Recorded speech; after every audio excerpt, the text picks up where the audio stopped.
É isso Tá aí, gravando? sejam todos muito bem-vindos a uma edição especial do RenovaCast. E nada melhor do que hoje um convidado super especial aí, o cara, Marcos Paulo. Obrigado por ter aceito o convite e estar conosco aí, Marcos.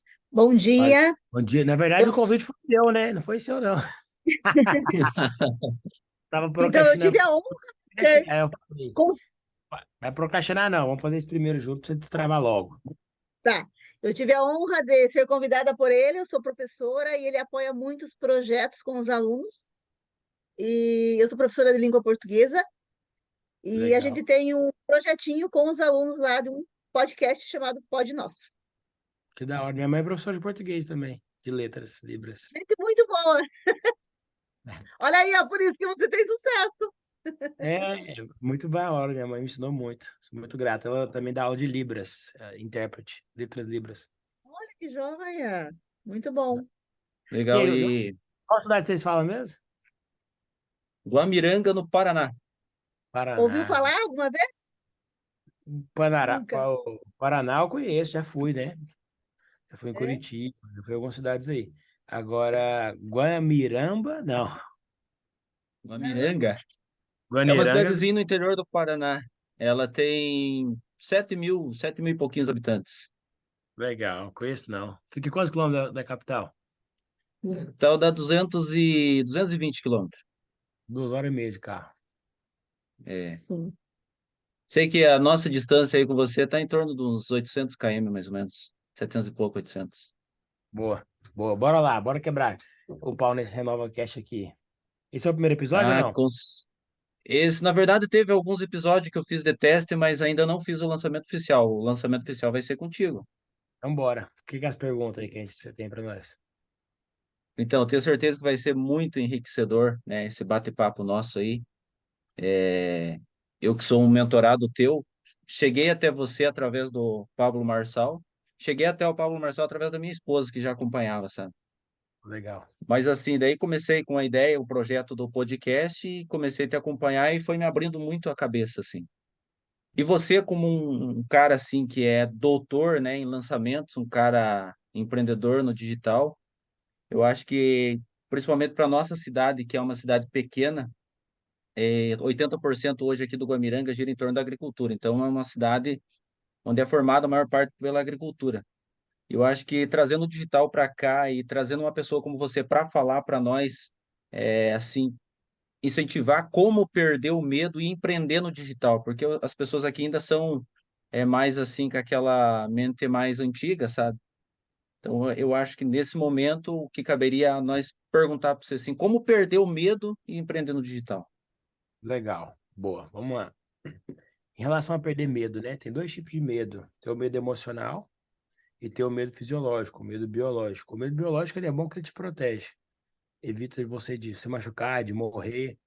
Então, eu tenho medo de subir na moto e colocar 300 por hora, entendeu?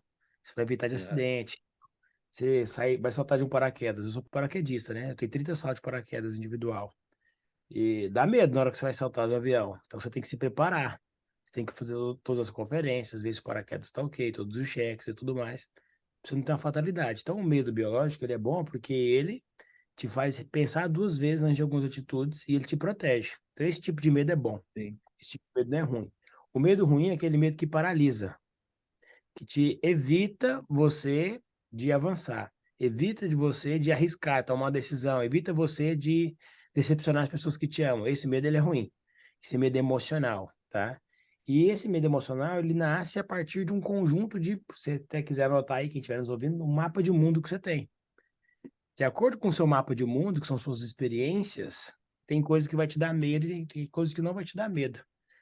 O que faz você ter medo é o seu mapa de mundo e é a sua autoimagem, a forma que você se enxerga. Quando você se enxerga incapaz de algo, você fica com medo.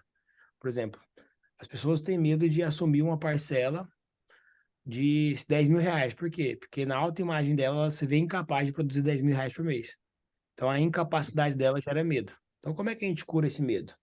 Tá? Esse medo emocional, que é o medo paralisante. A gente cura esse medo emocional, esse medo paralisante, tratando uma questão chamada autoimagem, que é a forma que você se vê, e a gente cura esse medo expandindo o seu mapa de mundo.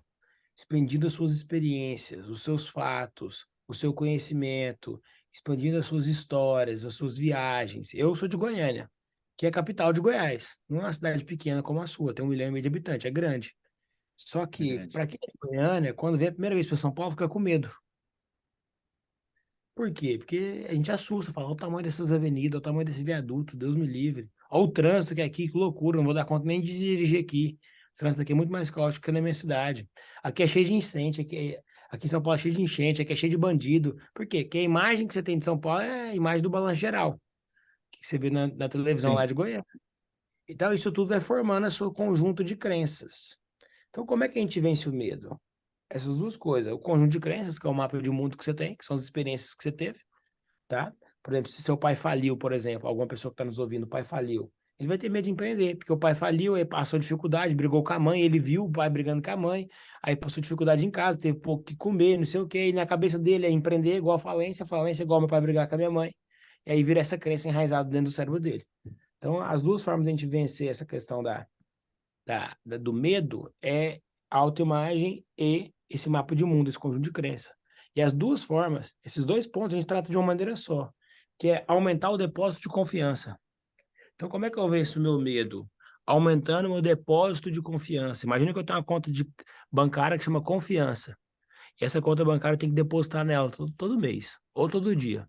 E quanto mais eu deposito na minha conta confiança, mais corajoso eu fico, menos medo eu tenho. Como que eu deposito isso, Marcos? Aí depende do que você tem medo. Vamos supor, eu tô com medo de nadar, tô com medo de água. Então, o que eu tenho que fazer?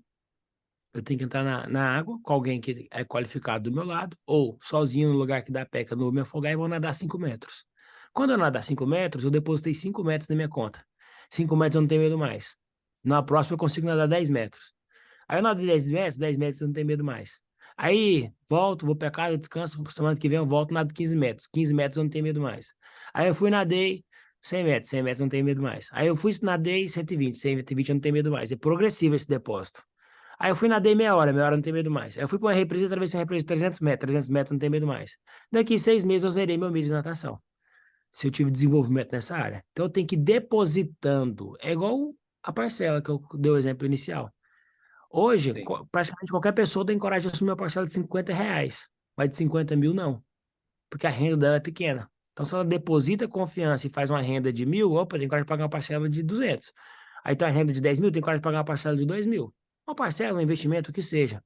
Então, ela vai subindo o depósito de qualificação, vai subindo o depósito de competência, vai subindo o depósito de confiança nessa conta bancária dela, nessa alusão que eu peguei para explicar, tá? E aí, de acordo com ela vai subindo a competência, a coragem, vai subindo micro-resultados, leia-se competência, leia-se confiança como micro-resultado, o depósito de micro-resultado faz a pessoa ficar confiante. E aí ela vai perdendo o medo. Então, para a gente perder o medo, a gente tem que ir destravando aos poucos microconfiança. Esse é Sim. o segredo de perder o medo, entendeu? Aí tem uma explicação fisiológica para isso e científica. Tem um livro chamado 12 Regras para a Vida. Você já leu, professor, esse livro? Não li, ainda não. Não? Vou ler, prometo. Bom, lê só a regra número um, então. São 12 regras para a vida, do Peter Jordan, o Tá. livro. E a regra número um chama, é o que eu expliquei para vocês, só que de outra forma. Costas para trás e ombros eretos. Ele pega o sistema nervoso de uma lagosta, para poder explicar o sistema nervoso do ser humano, faz esse comparativo. E aí os cientistas vão ver e vão estudar as lagostas. As lagostas são animais territorialistas. E quando uma lagosta briga com a outra, a que ganha libera dopamina no cérebro. E aí ela fica com ombros para trás e costas eretas. Ela fica na posição física de confiança, por causa desse hormônio que é liberado. Beleza. E aí ela se sente confiante. E quando ela encontra uma próxima lagosta, ela quer brigar pelo território. Fisicamente, ela tá com o ombro ereto, costas para trás, a garra dela tem mais alcance. E ela vai bater nas outras lagostas. E ela tende a ganhar. Toda vez que ela ganha, ela tem um reforço de confiança. Ela deposita confiança na conta dela. E ela fica cada vez mais com o ombro, com as costas eretas e ombros para trás. E fica mais confiante. A que perde, em vez de liberar dopamina, libera uma substância chamada octodopamina. A que perde a octodopamina faz ela ficar protusa e com os ombros assim para frente e bem corcunda. Colidinha. Fisicamente, a garra dela tem menos alcance. Ela fica acanhada. E a que perde, na próxima batalha, já porque ela está com a perca na cabeça, ela teve um depósito de desconfiança, eu sou incapaz, eu não dou conta de dominar o território, eu vou perder, eu sou fraco, eu sou incompetente. E fisicamente, essas crenças fazem ela ficar assim, com a garrinha mais curtinha, protusa, acanhada, ela tende a perder. A que ganha tende sempre a ganhar e a que perde tende sempre a perder. Até perder mesmo, de perder a cabeça, degolado pelo outro lagosta e morrer. Então, Você, cientificamente está comprovado, entendeu? Como é que você fica mais confiante, como é que você perde o medo. É de grão em grão mesmo. É o depósito de confiança, você é fantástico. Você é entendeu? fantástico na tua oratória, sim, na explicação, você é fantástico. Para os alunos, uma coisinha assim breve que você possa orientá-los a se desenvolver mais digitalmente.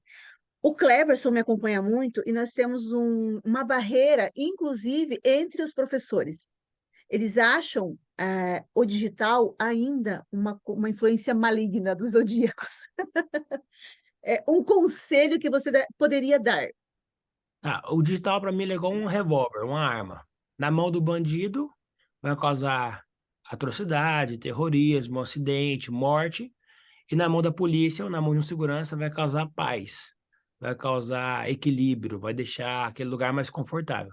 Então, a ferramenta é igual uma faca. Na mão do chefe de cozinha faz um prato gostoso e na mão do psicopata mata alguém esfaqueado. O digital é uma ferramenta. Então, o digital ele não é ruim, não é bom. Depende de quem está usando ele. Quem quiser usar para o mal, vai usar para o mal. Perfeito. Vai hackear banco, vai roubar dinheiro, vai pôr pornografia na internet, vai usar para o mal. Quem quiser usar para o bem, vai pegar a mensagem que tem, vai ajudar outras pessoas, igual a gente está fazendo esse podcast. A gente não está ganhando nada aqui, a gente está ajudando as pessoas a troco de nada. No Sim. feriadão de 7 de setembro aqui, entendeu? Quem usar para o bem vai poder destravar outras pessoas, vai poder pegar a mensagem que ele tem de transformação e fazer outras pessoas adquirir isso, vai poder fazer dinheiro, vai poder fazer vendas, vai poder divulgar a sua empresa, seu comércio, sua sorveteria, sua padaria. Então, o Uhum. digital ele é do mal. A primeira coisa que tem que entender isso é que depende de quem usa. É igual dinheiro. Dinheiro também não é do mal. Dinheiro é um potencializador de caráter. Dinheiro na mão de uma pessoa má, ela vai ficar mais arrogante ainda, mais má ainda. Dinheiro na mão de uma pessoa boa, ela vai fazer mais ainda o bem, porque ela vai ter mais poder de alcance de transformação. Então, dinheiro é ferramenta, digital é ferramenta, né? Nem do mal e nem do bem. Depende de quem usa. É igual um revólver, o revólver na mão de alguém ruim, acidente, terrorismo, assalto, roubo, o revólver na mão da polícia, segurança. Então, a primeira coisa que a pessoa tem que entender é isso. Depende de quem usa, se é um idiota ou se é um gênio. Aí vai dar o resultado final diferente. É só isso, tá? Então, o digital ele é neutro. Quem usa, usa para o bem ou para o mal. Essa é a parada do digital. Você É perguntou um uma dica, instrumento. um instrumento. Você perguntou uma dica para usar para o bem, é isso? Isso mesmo. Tá. O que você tem que entender? Você tem que entender o seguinte: hoje não é uma moda, é uma tendência. Não tem como você evitar de estar nos canais digitais. O digital, ele proporciona muita comodidade, facilidade para a vida do ser humano.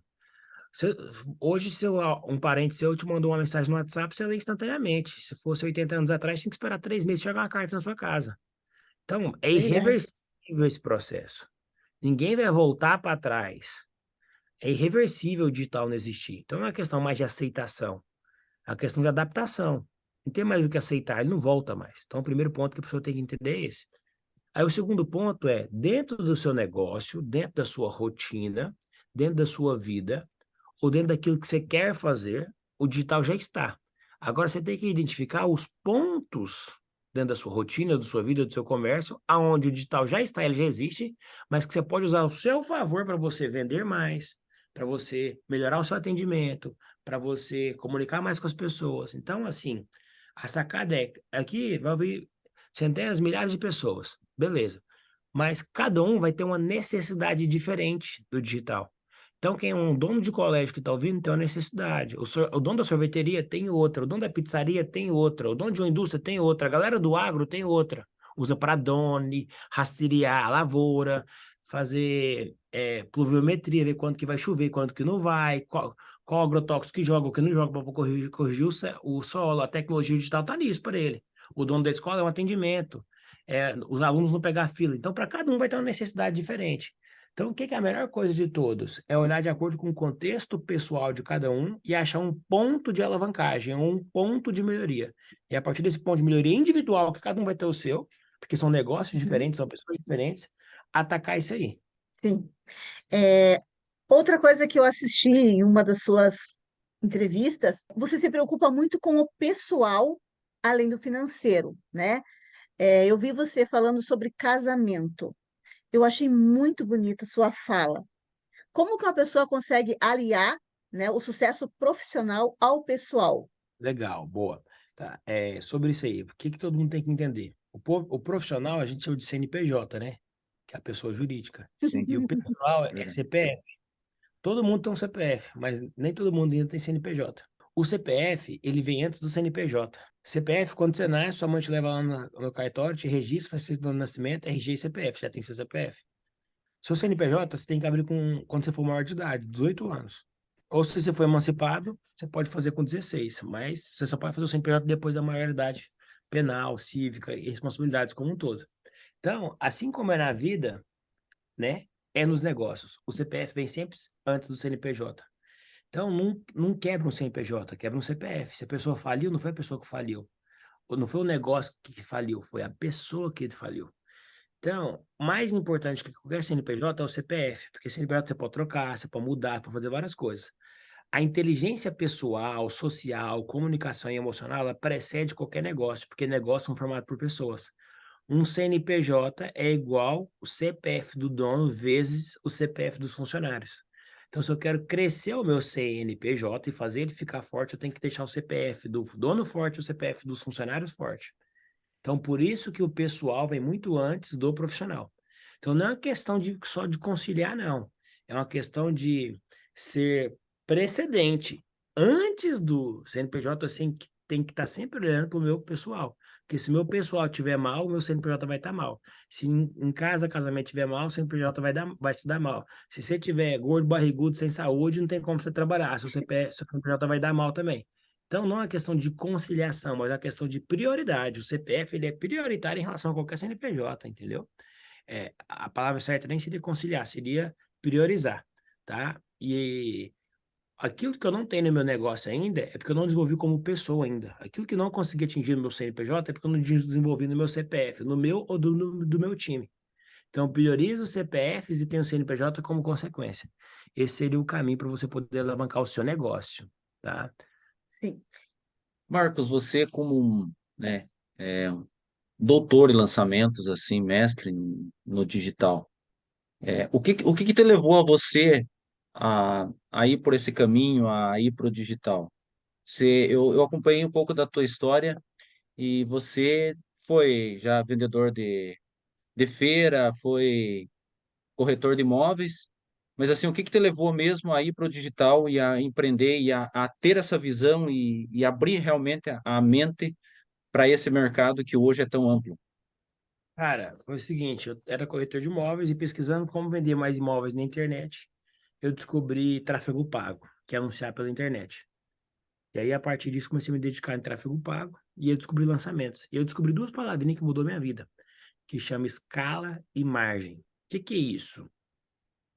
Eu não consigo vender 15 imóveis num dia, pela complexidade que é vender um imóvel, de ter que atender o cliente, ir lá, tirar Sim, certidão, fazer escritura, pedir financiamento no banco, o banco tem que mandar um engenheiro, o engenheiro faz a avaliação, aí depois aprova. Então é muito complexo a venda, demanda tempo e tudo mais. Então, eu não conseguia vender 15 imóveis no dia. Nenhum corretor consegue vender 15 imóveis no dia, 20 imóveis no dia. Principalmente se for imóvel de terceiro, que cada imóvel é diferente um do outro. Diferente é o imóvel na planta, né? Que é igual. O cara talvez está sim. concentrado com um bom cliente, o cara fala, dá 20 apartamentos nesse prédio. Uma raridade, mas pode acontecer, são iguais. Agora, a casa da Joana, a casa do Pedrinho, a casa do João, aí, beleza, é totalmente diferente, não dá para vender 15 de uma vez. Só que aí eu percebi que treinamentos digitais, infoprodutos como um todo, e-book, palestras, mentorias, curso online, eu conseguiria escalar muito mais. E mesmo se fosse presencial, dá para escalar, porque se você tem um professor num palco, colocar 10 alunos, 100 alunos ou 1.000 alunos, a única coisa que muda é o tamanho da caixa de som. É mais Verdade. escalável. Agora, não dá Sim. para você fazer 1.000 atendimentos coletivos no imóvel, mas dá para um professor dar aula para 15 mil pessoas numa sala do Zoom coletiva. Então, o ponto de escala é muito maior. O ponto de escala é gigantesco. E aí eu falei, pô, então já que eu não consigo vender 10 imóveis no dia, eu vou conseguir vender 10 mil cursos num dia. Aí eu falei, nossa, é mesmo, eu vou, então tem mais escala. E a margem de lucro também é maior. A margem de lucro de um corretor, ele ganha 5% de comissão de um imóvel. Só que a margem de lucro nos infoprodutos é de 80%, 70%.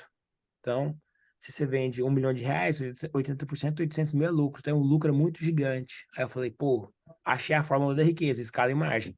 Aí eu falei, vou entrar de cabeça nisso aqui. E eu entrei. Só que no começo não foi mil maravilhas. No começo eu demorei um ano para fazer 8 mil. Então demorou muito para eu poder aprender. Demorou muito para eu adquirir confiança, depositar na minha continha. Demorou muito para eu ter as competências, as qualidades, para eu me desenvolver, porque eu era muito ruim com o computador. Nunca gostei de computador. Mas eu falei, pô, se eu perder no computador, eu vou ganhar de quem? Gênio é o cara que inventou o computador, que teve que tirar do zero. Eu só tenho que aprender a usar. Se eu não aprender a usar, eu sou um bosta. Aí eu peguei e passei madrugadas aprendendo a usar, entendeu? Para poder fazer acontecer. E, graças a Deus, fui feliz na minha escolha, na minha decisão. Você se considera realizado profissionalmente hoje? E como que foi o apoio da sua família quando você decidiu, não, eu vou empreender no digital? Como que foi? Tá, realizado, acho que eu só vou estar realizado o dia que eu morrer, que aí eu realizei tudo e vou embora. Eu nem, Demore essa palavra bastante. que demora bastante, amém. Essa palavra não passa na minha cabeça, estou realizado, né? O que passa na minha cabeça é assim, conseguir abastança, não preciso se preocupar com dinheiro. Isso passa na minha cabeça. Isso. Sou grato por isso. Agora, realização não, porque eu não quero parar ainda, eu quero fazer muitas coisas e tudo mais, então não me sinto realizado. E em relação à minha família não entendia o que eu fazia. E aí eu tinha um sentimento e via que eu era visto como desistente, porque tudo que eu entrava eu desistia. Eu desisti da faculdade, eu desisti de duas Verdade. faculdades, eu desisti da Sim. imobiliária. Então, tudo, e eu ganhava dinheiro na imobiliária, fazia 5, 6 mil por mês. Para um cara de 20 anos é bom, 5, 6 mil por mês. Só que, ainda mais morando em Goiânia e tal, uma cidade não era tão cara igual São Paulo, então é um valor legal. Só que eu larguei um trem legal e bom por algo incerto. Ninguém conseguia entender direito. E eu, então, apoio tinha assim: o que que você está fazendo? Você é meio louco, você está fazendo o que é certo pelo duvidoso. Esse era o tipo de apoio que eu sentia. Meu pai e minha mãe até que ficava calado, criticava pouco ou quase nunca, mas falava: por que você não vai à faculdade? Umas paradas assim. Agora, meus amigos achavam que eu era idiota, entendeu? Então, só que Sim. aí que tá. Quando você tem uma convicção, você não pode deixar a sua vida à mercê da opinião dos outros. Então, assim, jovens que me escutem, desculpe os pais. Seu pai não tem que escolher a faculdade que você vai fazer, ou o curso que você vai fazer, ou o trabalho que ele vai fazer. A vida é sua, não é dele. Então, mas se eu fizer isso, eu vou estar desonrando meu pai. Isso não é desonrar pai e mãe, tá? Se seu pai quer que você faça medicina e você quer fazer direito, faz direito. Não escuta o seu pai nesse assunto em específico, tá? Depois Uhum. você vai ser. O que que adianta você ser um médico frustrado e depressivo? Vai ser pior lá na frente. Vai ser pior para ele, porque ele vai ter um filho depressivo e frustrado. Aí vai ser pior para vocês dois. E você passou 6 anos estudando à toa, porque você não gostou daquilo lá. Então não adianta viver os sonhos dos outros na sua vida. Você tem que viver os seus próprios sonhos, entendeu? E eu queria, quando eu chegasse aos meus 40, 50 anos, eu queria olhar para trás e queria olhar no espelho e sentir orgulho de mim. Eu sabia que se eu fizesse o que os outros queriam e não o que eu queria, quando eu olhasse no espelho eu ia me sentir um covarde. Então o que que eu pensei? Falei, eu não quero me sentir um covarde daqui 20, 15, 30 anos.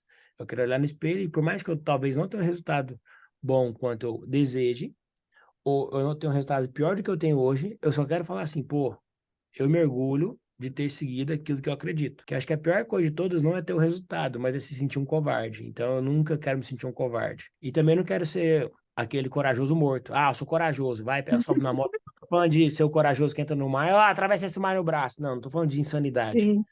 Tô falando de arcar com as suas escolhas e de seguir os seus próprios sonhos, mesmo que os sonhos que você tem é diferente dos sonhos das pessoas que amam você. Então, porque por mais que o sonho que você tem ele é difícil de realizar, mas quando é seu sonho, você está disposto a pagar o preço.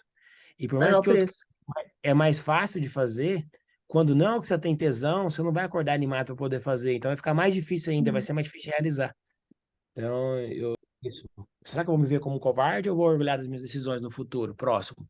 Então, isso foi um divisor de águas para mim tomar minhas decisões. Um exemplo é, eu fiz direito e fiz letras, mas eu não sou apaixonada por direito. Eu sou apaixonada pela educação, por trabalhar com adolescentes. Isso que você Legal. falou, assim, é perfeito. A outra área é muito mais rentável, mas é muito desgastante para mim.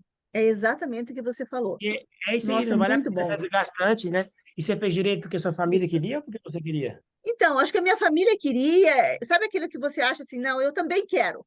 Mas no fundo não é você que quer, na verdade é a família que fica incutindo aquilo em você, e você acaba fazendo.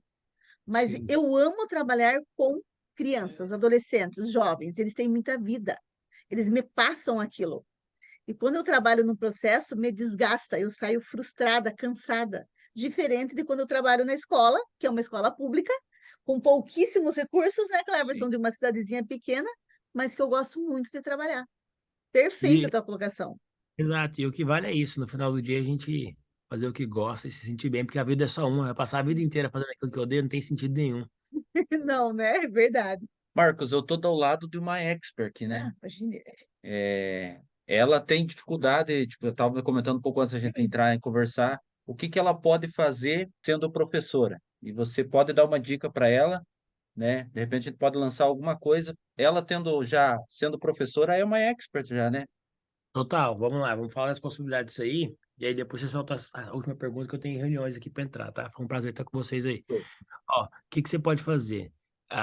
Para abrir sua cabeça, eu sugiro vocês pesquisar no Google curso online de português, curso online de oratória, curso online de gramática e começar a ver e pegar os melhores professores. Coloca assim, ó, professora de português e começa a ver os melhores canais do YouTube. Aí você vai começar a ter ideia pra caramba e vai ver o que a galera tá fazendo. Mas ó, o que que passa na minha cabeça? Existe curso online de Libras, eu já vi, que é a área da minha mãe, que é português. Tem curso online de português, como escrever melhor, falar melhor, oratória, escrita, gramática. Tem curso online de português para concursos. E aí o cara tem até um dinheirinho melhor para poder pagar num ticket melhor, então ele vai querer aprender português para poder passar em prova de concurso. PRF, PF, Caixa Econômica Federal, várias profissões de concurso público que tem. Então, só matéria de português para concurso, tá? Tem como curso online de como tirar nota 1000 na redação do Enem, É, eu entendeu? vi esse Então, curso já. fazer então a pessoa tirar nota 1000 do Enem. Então, tem uma infinidade, uma gama gigantesca dentro do português que você pode ensinar e ministrar aí, tá? Além disso, tem curso para professoras. Então, como é que você vai ser uma professora que vai atender alunos especiais também? Já vi que é uma professora que atende aluno especial e ensina os professores como atender e fazer o aluno especial aprender, se desenvolver melhor com autismo e tudo mais. Então, tem uma infinidade gigantesca, assim, deve ter no mínimo uns 50 temas que poderiam ser abordados dentro da língua portuguesa e dentro da área de docência, de ensino, para poder criar um treinamento digital e vender. Entendeu? Agora, a melhor forma é você pegar e listar isso aí, tudo, faz toda essa lista, e você vai fazer um match com as suas competências e ver aquilo que você mais gosta e aquilo que você é mais competente para você poder ensinar, entendeu? Ah, sou muito mais competente em português para concursos do que para Enem. Nunca misturei com o Enem ali, nunca dei aula para Enem, então não é Enem. Então aí a gente tem que achar, entendeu? Dentro dessa logística como um todo aí, tá Então tá. bom? É, antes que o Cleverson faça a última pergunta, eu só queria te agradecer imensamente. Você é uma pessoa fantástica, você fala muito bem, você transmite uma confiança muito boa para a gente. E de você disponibilizar teu tempo, que é tão precioso, ajudando-nos, né? Ajudando os jovens, a quem estiver assistindo. Olha, muito obrigada de coração e que teu sucesso seja cada vez mais estrondoso. Obrigada mesmo, Obrigado, Deus tá? abençoe você. E eu queria falar uma coisa. Amém. É o seguinte, vocês não moram na cidade que vocês moram na internet. Então, vocês não moram num lugar que tem 6 mil habitantes, vocês moram num lugar que tem 7 bilhões de pessoas, entendeu? Se você fala inglês, é Sim. 7 milhões de pessoas. Se você fala português, é 300 milhões de pessoas. Então, a gente mora na internet, a gente não mora na nossa cidade, tá? Então, é bem sem fronteiras e sem limites o que a gente pode fazer, desde que a gente tenha conexão com a internet. Vai lá, Cleverson, manda a saideira aí. É isso aí, Marcos. Muito feliz, muito grato mesmo, né, por você estar participando aqui comigo, me destravando, porque Uhum. assim, eu sou o único canal de comunicação hoje dentro do Guamiranga, mas ainda tenho muitas barreiras para quebrar e muitos bloqueios ainda na comunicação. Vim de uma família humilde, meus pais nunca me incentivaram a eu cursar uma faculdade, e cursei uma faculdade e acabei caindo dentro da comunicação, e eu quero expandir mais isso. E para encerrar, eu queria que você deixasse uma mensagem para os nossos telespectadores, tanto né, do RenovaCast, quanto também do outro portal de comunicação que eu vou colocar também lá, né, o nosso bate-papo. E do Pode Nosso. E do Pod Nosso também, que é um projeto que nós estamos junto com a professora no colégio, para incentivar esses alunos também a destravar na comunicação, porque é uma dificuldade que nós temos dentro da nossa cidade, é a comunicação, sabe? Muita. Temos dificuldade principalmente do lado feminino, as meninas têm medo de se expor. Então, eu queria que você deixasse assim uma mensagem final, né, para essas pessoas a perder o medo, a destravar e a ir para a comunicação. Tá, parada é o E seguinte. agradecer do fundo do coração, né, por você estar disponibilizando o seu tempo e estar conosco. E se Deus quiser, em 30 dias vou fazer o meu lançamento junto com a minha outra expert e vou estar lá recebendo o prêmio, se Deus quiser. Cara, não depende de Deus, depende só de você. Não tem uma dependência de Deus. Deus não vai limitar isso, entendeu? Já morreu na cruz, já. Jesus Cristo já morreu na cruz, já lavou os nossos pecados, então não depende mais dele, agora depende da gente.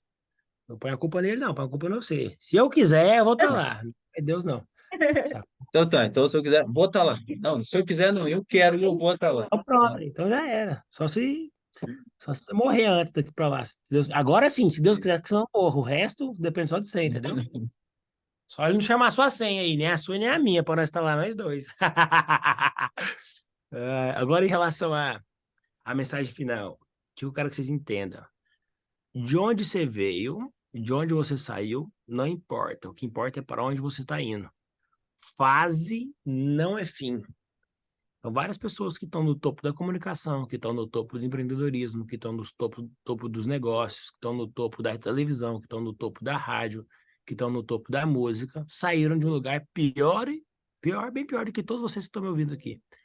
Então, a sua história, que é o seu passado, não é o seu destino, que é o seu futuro. E para isso fazer total sentido, você tem que entender uma coisa, você que está me ouvindo, que é, não importa o que fizeram com você, o que importa é como você reage com o que fizeram com você. Uau. Então, o que a vida te entregou, ou a família que você nasceu, isso pode fazer você talvez largar um pouco mais na frente ou largar um pouco mais atrás. Ah, quem nasceu em São Paulo talvez largou um pouco mais na frente? Talvez. Quem nasceu em Goiânia talvez largou um pouco mais atrás? Talvez. Ah, quem tem um lar estruturado talvez largou um pouco mais na frente do que quem tem um lar onde é que o pai batia na mãe? Talvez. Só que no final das contas, o que importa é para onde você está indo. O que importa é como você reage com os acontecimentos que aconteceu com você. Porque é aí que está a nossa parcela de força de criação de resultado. O que já aconteceu, a gente não consegue mais mudar. A única coisa que a gente consegue mudar em relação ao que já aconteceu é o significado que damos para aquilo. Alguns dão um significado de, nossa, meus pais foram muito duros comigo, por isso que eu sou assim, não sei o quê. Outros dão um significado. Ainda bem que meus pais foram duros comigo, porque isso me fez um homem forte, uma mulher forte, corajosa. Hoje não tem nenhum desafio que eu no peito e não sei o quê, nananã. Então, o seu poder de escolha é em ressignificar o passado e apontar para o futuro. Então, eu quero que você durma com essa, pense nessa. Ó. O que aconteceu com você não importa. O que importa é como você reage com o que aconteceu. E é você que escolhe isso. Então, eu te convido a fazer as boas decisões para o seu futuro, o seu destino ser muito melhor do que a sua história, do seu passado. E o único agente de transformação que pode fazer isso é você. Ninguém pode fazer no seu lugar. Então, essa é a mensagem final que fica aí, tá bom? Gente, obrigado. Beijão. Muito obrigada a Valeu, você. até Muito mais. obrigada. Tudo de Tudo de bom? bom na tua vida. De Tamo Até. bom, junto, obrigado. até depois do fim. Valeu. Tchau. Tchau.